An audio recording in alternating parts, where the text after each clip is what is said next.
నమస్కారం. అయితే ఈ మధ్య కాలంలో చాలా మంది వయసు మీద పడుతున్న కొద్దీ మోకాళ్ళ సమస్యలతో బాధపడుతున్నారు. మోకాళ్ళ నొప్పి ఎక్కువగా వస్తుందంటున్నారు. అయితే వాళ్ళు మోకాళ్ళ నొప్పికి మందులు, బామ్స్, పెయిన్ కిల్లర్స్ ఇలాంటివన్నీ వాడుతున్నారు. అయితే ఇవి వాడడం వల్ల అవి కొంతకాలం వరకే రిలీఫ్ ఇస్తున్నాయి. ఆ తర్వాత మళ్ళీ మోకాళ్ళ నొప్పులు స్టార్ట్ అవుతున్నాయి. అయితే మోకాళ్ళ సమస్యలకు ఎలాంటి ట్రీట్మెంట్ తీసుకోవాలో వివరించడానికి మనతో ఉన్నారు Gaman hospital MD doctor Nandakishore గారు. డాక్టర్ గారిని అడిగి పూర్తి సమాచారం తెలుసుకుందాం. నమస్కారం డాక్టర్ గారు. నమస్కారం అండి. బాగున్నారా? బాగున్నాను డాక్టర్ గారు, ఈ మధ్య కాలంలో వయసు పైబడుతున్న కొద్దీ చాలా మంది మోకాళ్ళ నొప్పుల సమస్యలతో బాధపడుతున్నారు. సో వాళ్ళు ఆ నొప్పులు తగ్గడానికి చాలా వరకు బామ్స్ అని, ఆయిల్స్ అని, ఇంజెక్షన్ వాడుతున్నారు. అయితే ఇవన్నీ పర్మనెంట్ సొల్యూషన్ అంటారా? నమస్కారం అండి. చాలా సాధారణంగా కనిపించేటప్పటికీ చాలా లోతైన ప్రశ్న మీరు అడిగారు. రకరకాల వయసుల్లో తీవ్రమైన మోకాళ్ళ నొప్పుల్లో అందరూ బాధపడుతూ ఉన్నారు. అయితే ఈ మధ్య కాలంలో అతి తక్కువ వయసులోనే మోకాళ్ళ నొప్పులు తీవ్రంగా వేధించడం అనేది కూడా సర్వసాధారణం అయిపోయింది. మోకాళ్ళ నొప్పులకి అత్యంత సింపుల్ కండిషన్స్ అండి. అంటే చిన్న మజిల్ స్పాజమ్ కానీ, బర్సైటిస్ కానీ, లిగమెంట్ స్ప్రెయిన్స్ కానీ, సైనవైటిస్ కానీ, ఇలాంటి అత్యంత చిన్న చిన్న కారణాల వల్ల కూడా మోకాళ్ళ నొప్పులు వస్తుంటాయి. ఉదాహరణకు ఒకరోజు ఎవరైనా రెగ్యులర్గా 5 కిలోమీటర్స్ వాకింగ్ చేసేవారు ఒక 10 కిలోమీటర్స్ చేసినట్లయితే ఆ రోజు they have been loaded little higher. అంటే రెగ్యులర్గా ఫిట్నెస్లో ఉండే వారికి కూడా, లెగ్ వర్కౌట్ ఉన్న వాళ్ళలో కూడా అది వస్తూ ఉంటుంది. ఇది వాళ్ళ కాళ్ళ మీద, ఎముకల మీద, కార్టిలేజ్ మీద ఒత్తిడి ఎక్కువగా ఉన్నది అనే దానికి సంకేతం. అది సర్వసాధారణంగా శరీరం తనంతట తాను రిపేర్ చేసుకునే శక్తిని కలిగి ఉంటుంది కనుక 1-2 రోజుల్లో అది తగ్గిపోతుంది, మళ్ళీ నార్మల్గా అవుతారు. చాలా సందర్భాల్లో మునుపటి కన్నా బలంగా తయారవుతూ ఉంటారు.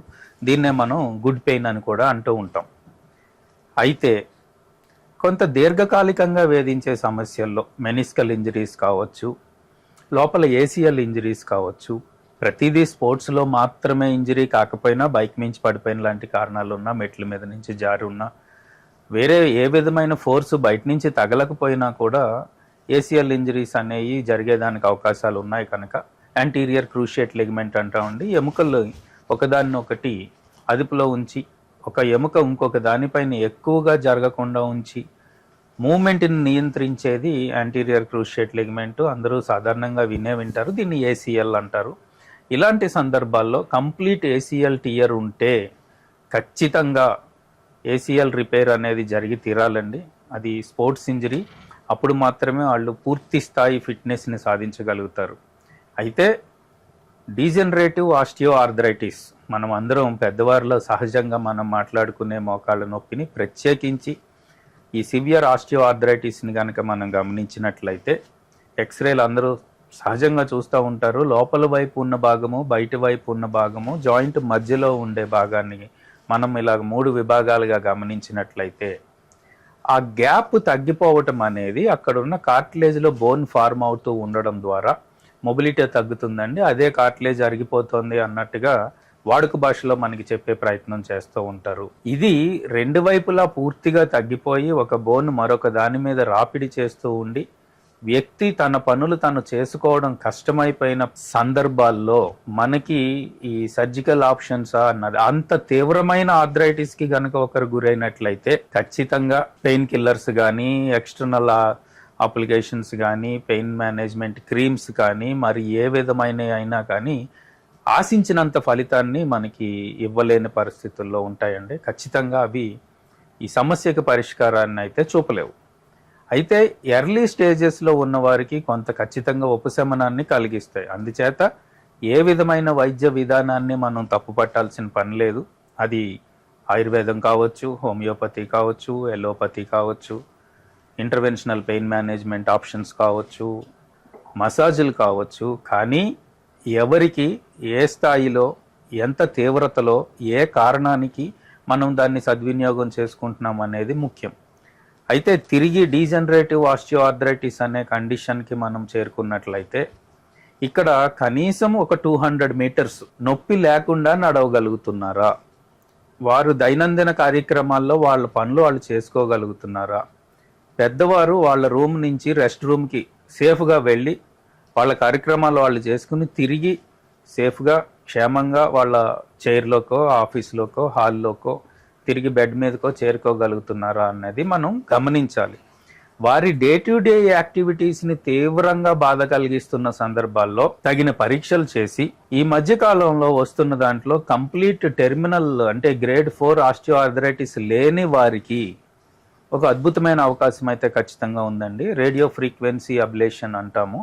ఇవి మోకాళ్ళ నుంచి నొప్పిని గ్రహించి మెదడుకి చేరవేసే కొన్ని రకాల నెర్వ్స్ని హై ఫ్రీక్వెన్సీ రేడియో అబ్లేషన్ ద్వారా ఆ నరాల్ని కొంతకాలం స్తబ్దంగా చేయటం ద్వారా శరీరం ముందు చెప్పినట్లు తనంతట తాను రిపేర్ చేసుకునే అవకాశాన్ని ఇవ్వటము, ఈ సందర్భాన్ని ఉపయోగించుకొని చక్కని ఫిజియోథెరపీ ద్వారా కండరాల బలాన్ని పెంచడము, జాయింట్కి సపోర్ట్ ఇవ్వటము, తగిన న్యూట్రియన్ సప్లిమెంట్స్ కూడా మనం ఇచ్చి మనిషి సంపూర్ణంగా కోలుకోవడానికి మనం దోహదం చేయటము, అదే సందర్భంలో వారికి డయాబెటీస్ కానీ హైపర్ టెన్షన్ కానీ థైరాయిడ్ లాంటి మెటబాలిక్ ఇష్యూస్ ఉంటే వాటిని కూడా సరిచేసుకోవడం ద్వారా చాలా మందిలో నొప్పికి సర్జరీ అనే దాన్ని మనం అవాయిడ్ చేయగలుగుతామండి.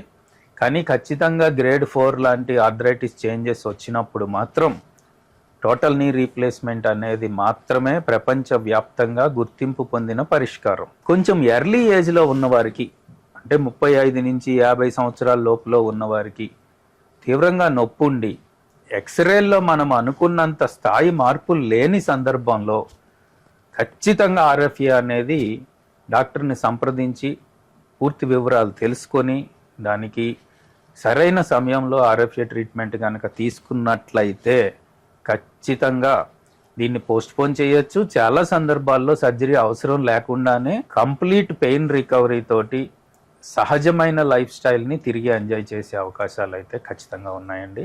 ఈ ఆర్ఎఫ్ఏ ట్రీట్మెంట్ అనేది ప్రపంచవ్యాప్తంగా గుర్తింపు పొందిన వైద్య విధానం. Highly qualified trained interventional pain consultants మాత్రమే ఇది చేయగలుగుతారు. ఇలాంటి చోట్ల నిపుణులైన వైద్యుల పర్యవేక్షణలో ఇన్ఫెక్షన్స్ లాంటివి లేవని నిర్ధారించుకున్న తర్వాత అనుకూలమైన వాతావరణంలో నిపుణుల పర్యవేక్షణలో ఆర్ఎఫ్ఏ ట్రీట్మెంట్ ద్వారా మోకాళ్ళ నొప్పిని ఖచ్చితంగా తగ్గించుకోవచ్చు. అయితే డాక్టర్ గారు, మీరు చెప్తున్న ఆర్ఎఫ్ఏ ట్రీట్మెంట్ అనేది సాధారణంగా సహజంగా వచ్చే నొప్పులకే చేస్తారా, లేదనంటే ఏదన్నా స్కిడ్ అయి పడిపోయినా లేదంటే మెట్లు దిగుతున్నప్పుడు ఏదన్నా మోకాలు ఏదైనా దెబ్బతిన్నా అలాంటి టైంలో కూడా ఆర్ఎఫ్ఏ చేస్తారంటారు? చాలా మంచి ప్రశ్న అడిగారమ్మా. గాయానికి కారణాలు ఏవైనప్పటికీ ఒకసారి తీవ్రమైన గాయం అయితే అది సంపూర్ణంగా టోటల్గా ఆర్థరైటిస్ చేంజెస్ని వేగంగా పెంచేదానికి దోహదపడుతుంది కనుక మూల కారణం ఇంజరీ అయినప్పటికీ ట్రామాటిక్ ఇన్సిడెంట్స్ అంటామండి.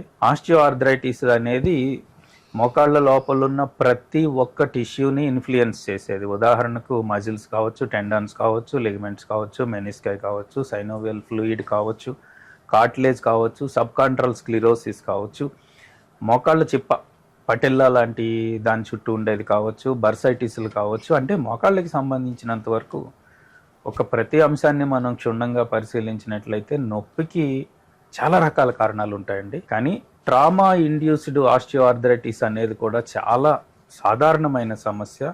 మనం దాన్ని ఆస్టియోఆర్థరైటిస్ కిందే చూస్తాం. ఎందుకంటే దీర్ఘకాలికమైన నొప్పుల్లో మాత్రమే ఆర్ఎఫ్ఏని మనం ప్రధాన వైద్య విధానంగా మనం గమనిస్తూ ఉన్నామండి. దీనికే కాకుండా దీర్ఘకాలికమైన నడుము నొప్పుల్లో కానీ, కొన్ని ప్రత్యేక సందర్భాల్లో క్యాన్సర్ పెయిన్స్లో కానీ, అలాగే క్రానిక్ న్యూరోపతిక్ పెయిన్లో కానీ, ట్రైజమైనల్ న్యూరాలజియా లాంటి సందర్భాల్లో కానీ, అంటే భరించలేని శిరోవేదన అండి, అలాంటి కండిషన్స్లో కూడా ఆర్ఎఫ్ఏ అనేది అత్యంత అద్భుతమైన ఆవిష్కరణ. చాలామందికి దీర్ఘకాలిక తీవ్రమైన నొప్పి నుంచి ఉపశమనం కలిగించే అద్భుతమైన మెడికల్ ఇన్వెన్షన్. చాలా అద్భుతమైన వైద్య విధానం. అయితే ఆర్ఎఫ్ఏ ట్రీట్మెంట్ తీసుకోవాలంటే అంటే ఒకవేళ వాళ్ళకి గనక బీపీ, షుగర్ ఇలాంటి సమస్యలు ఉంటే గనక వాళ్ళు ఎలాంటి జాగ్రత్తలు తీసుకోవాలి, అసలు ఈ ట్రీట్మెంట్ తీసుకోవచ్చు అంటారా? ఇందాక చెప్పినట్లుగా ఒక దీర్ఘకాలిక నొప్పుల్లో ప్రధానమైన కారణాలని మనం ఖచ్చితంగా ఎస్టాబ్లిష్ చేయాలండి. దానికి అవసరమైనటువంటి మెడికల్ ఇన్వెస్టిగేషన్స్ అన్నీ చేయాల్సి ఉంటుంది. కొన్ని రక్త పరీక్షలు, కొన్ని ప్రత్యేక సందర్భాల్లో మస్కులోస్కెలిటల్ అల్ట్రాసౌండ్ లాంటి లైవ్ స్క్రీనింగ్ మెకానిజమ్స్ అప్పటికి తప్పని సందర్భంలో సిటీ స్కాన్ కానీ ఎంఆర్ఐలు కానీ మనం చేసుకుని వ్యాధి నిర్ధారణ అనేది ఖచ్చితంగా జరగాలండి. ఏ మెడికల్ సమస్యనైనా కానీ డయాబెటీస్ కానీ హైపర్ టెన్షన్ కానీ థైరాయిడ్ని కానీ అదుపులో ఉంచుకోకుండా సంపూర్ణ ఆరోగ్యాన్ని సాధించటం అనేది అసాధ్యమైన పని. సో ఏ మెడికల్ ట్రీట్మెంట్ అయినా సరే diabetes, hyper tension, thyroid, other metabolic issues ఏమైనా ఉంటే వాటిని ఖచ్చితంగా మనము సరైన వైద్యం ద్వారా నియంత్రించుకుని ఈ ప్రధాన సమస్యల పట్ల మనం వైద్యానికి మనం పోవాల్సి ఉంటుంది. ఆర్ఎఫ్ఏ అనేది సర్వసాధారణంగా డే కేర్ ప్రొసీజర్. పేషెంట్ వచ్చిన తర్వాత ఈ వైద్యాన్ని ఒక 15-20 నిమిషాల్లోనే కంప్లీట్ చేస్తారు. 1 గంట అబ్జర్వేషన్ నుంచి అదే రోజు మనం ఇంటికి పంపించేయడం జరుగుతుంది. తీవ్రమైన నొప్పితోటి వచ్చిన వారు ఆర్ఎఫ్ఏ ట్రీట్మెంట్ తర్వాత నొప్పి తగ్గి సంతోషంగా ఇంటికి నడుచుకుంటూ వెళ్ళేదానికి ఎక్కువ అవకాశాలు ఉంటాయి. అయితే ఆస్పిరిన్ లాంటి బ్లడ్ థిన్నర్స్ మీద ఉన్నవారు ఖచ్చితంగా వైద్యుల సలహా మేరకు 3 లేదా 5 రోజుల పాటు ఆ బ్లడ్ థిన్నర్స్ని ఆపేసుకొని ఈ ట్రీట్మెంట్కి రావటం అనేది శ్రేయస్కరం. ఓకే డాక్టర్ గారు, ఇక హోమియోపతి, ఆయుర్వేదం, ఇంగ్లీష్ మందులు, సో వీటి వల్ల కూడా మోకాళ్ళ నొప్పులు పూర్తిగా తగ్గుతాయి అంటారు. వీటికి ఎలాంటి పరిష్కారం ఉంటుందంటారు? చాలా మంచి ప్రశ్న అడిగారమ్మా. దీన్ని కేంద్ర ప్రభుత్వం కూడా ఆయుష్ అనే దాంట్లో చెప్తున్నారు. అది ఆయుర్వేదం, యునాని, హోమియోపతి, ఎల్లోపతి, అనేక న్యాచురోపతి లాంటి వైద్య విధానాలు వేల సంవత్సరాలుగా మనకి అందుబాటులో ఉన్నాయి. అలాంటి వైద్య విధానాలకి మనం సంపూర్ణ గౌరవాన్ని ఇవ్వడంతో పాటుగా లేటెస్ట్ రీసెర్చ్తో పాటు ఇవాల్వ్ అయిన కొన్ని వైద్య విధానాలకు కూడా సందర్భాన్ని బట్టి మనము సెలెక్ట్ చేసుకోవడం అనేది జరుగుతూ ఉంటుంది. కొన్ని దీర్ఘకాలిక సమస్యలకి అవి అద్భుతమైన మార్గాల్ని ప్రతి వ్యక్తికి అందుబాటులో ఉంచుతున్నాయి. అయితే ఆర్థరైటిస్ అనేది గ్రేడ్ 4 దాటిపోయి పేషెంట్ వాళ్ళ పనులు వాళ్ళు చేసుకోలేని స్థితిలోకి వెళ్ళి మిగిలిన కుటుంబ సభ్యుల మీద ఆధారపడి ఉండడం అనేది మానసికంగా కూడా వారిని కుంగదీసే ప్రత్యేకమైన ఎమోషనల్ పెయిన్గా మనం అది గమనించాలి. అలాంటి సందర్భాల్లో మిగిలిన ఆరోగ్యం అంతా బాగున్న వ్యక్తుల్లో తప్పని పరిస్థితుల్లో టోటల్ నీ రీప్లేస్మెంట్ అనే వైద్య విధానాల ద్వారా తిరిగి యాక్టివ్ లైఫ్ స్టైల్ని వాళ్ళు సాధించుకోగలిగినట్లయితే వాళ్ళు ఆధారపడలేదు, మనం చేసుకోగలుగుతున్నాం అనే సంతోషంతో ఉండగలుగుతారు. సంతోషకరమైన కుటుంబ జీవనాన్ని మనం గడపగలుగుతారు కనుక అవి గమనించాలి. అంతేకాకుండా ఆయుర్వేదం లాంటి దాంట్లో ప్రక్రియల్లో కూడా శస్త్రచికిత్స వేల సంవత్సరాల నుంచి అందుబాటులో ఉన్నది కనుక ఆయుర్వేదం అంటే శస్త్రచికిత్స లేని మసాజ్లు అనే అపోహలు కూడా వాస్తవం కాదు. వాటికి మనం తగిన గౌరవాన్ని ఇవ్వాలి. అయితే ఏ కండిషన్లో, ఏ స్టేజ్లో, ఏ విధానంలో ఎక్కువ మందికి ఉపయోగం కలుగుతుందో అనేది మనం నిపుణుల్ని సంప్రదించి వారి సలహా మేరకు మనం వెళ్ళడం అనేది ఎప్పుడు ఆమోదయోగ్యమైన విధానం. ఓకే డాక్టర్ గారు, సాధారణంగా కొంతమంది మోకాళ్ళ నొప్పితో బాధపడుతున్న వారు సర్జరీకి వెళ్ళడానికి భయపడుతుంటారు. సో అలా సర్జరీ లేకుండా మోకాళ్ళ నొప్పులు తగ్గించవచ్చు అంటారు? చాలామంది దీర్ఘకాలికంగా నొప్పులకి టోటల్ నీ రీప్లేస్మెంట్ అనే సూచన జరిగినప్పుడు వాస్తవంగా సర్జరీకి ఆందోళన చెందడం అనేది సహజమైన అంశం అండి. అయితే ఈరోజు ఉన్న మోడర్న్ మెడికల్ స్టాండర్డ్స్ ప్రకారం టోటల్ నీ రీప్లేస్మెంట్ అనేది అత్యంత సురక్షితమైన సర్జరీ. 99.9% సక్సెస్ రేట్ ఉంటున్న మాట కూడా వాస్తవం. ఇప్పుడున్న పరిస్థితుల్లో pain free total knee replacement అనేది కూడా జరుగుతోంది. సర్జరీ తర్వాత నెర్వ్ బ్లాక్స్ చేయడం ద్వారా పూర్వం ఉన్నట్టు ఏ విధమైన నొప్పి లేకుండా సర్జరీ తర్వాత 4 నుంచి 8 గంటల లోపులోనే తిరిగి నడిచి వారి పనులు వారు చేసుకునే స్థితికి చేరుకోవటం, 3 రోజుల లోపలనే ఇంటికి చేరుకోవడం, 15 రోజుల్లోనే వాళ్ళ పనులు వాళ్ళు తిరిగి చేసుకోవటం అనేది సర్వసాధారణంగా జరుగుతున్న అంశం. అయితే తప్పని పరిస్థితుల్లోనే టోటల్ నీ రీప్లేస్మెంట్కి వెళ్ళాలి. వారి ఆరోగ్య స్థితిని ప్రీ అనస్థీషియా చెకప్ని క్షుణ్ణంగా చేయాలి.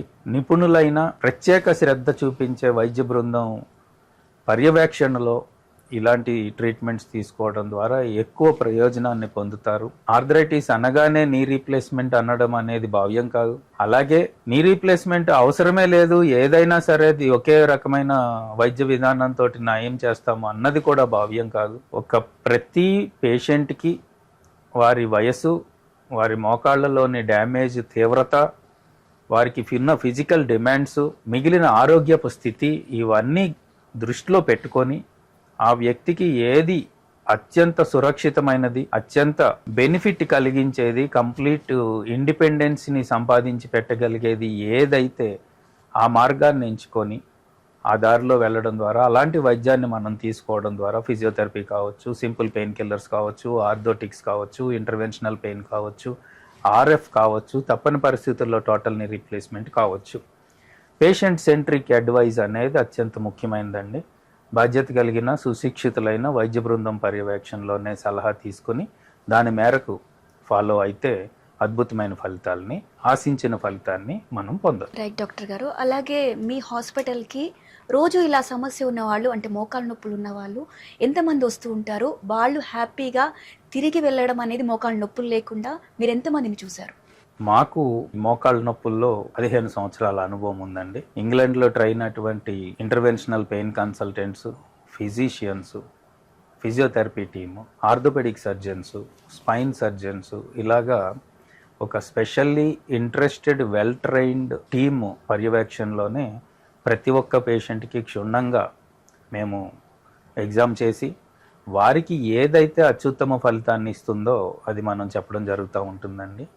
మాకు ఎక్కువ మంది పేషెంట్స్ తిరిగి చాలా మందిని ఇక్కడికి తీసుకురావడం అనే దాన్ని మేము సంతోషంగా పరిగణనలోకి తీసుకుంటాము. అయితే దీర్ఘకాలిక నొప్పుల విషయంలో వైద్యం చేసిన తర్వాత కూడా వారు తీసుకోవాల్సిన జాగ్రత్తలు తీసుకోవటం, షుగర్ బీపీని కంట్రోల్లో పెట్టుకోవటం, వాళ్ళ ఫిట్నెస్ని కాపాడుకోవడం, ఆహారపు అలవాట్లని, జీవన శైలిని అనుకూలంగా మార్చుకోవటం ద్వారా తీసుకున్న వైద్యానికి ఎక్కువ బెనిఫిట్ని పొందగలుగుతూ ఉంటారు. అలాగే డాక్టర్ గారు, ఈ సర్జరీ చేయడానికి ఎంత టైం పడుతుందంటారు?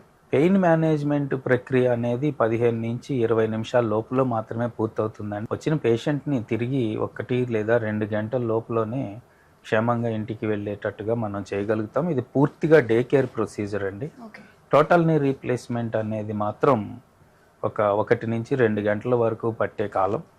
వారు 3 రోజుల్లోనే తిరిగి నడుచుకుంటూ ఇంటికి వెళ్ళేదానికి అవకాశం ఉంటుంది. సర్జరీ తీసుకోవడానికి ఎంత ఖర్చు అవుతుందంటారు?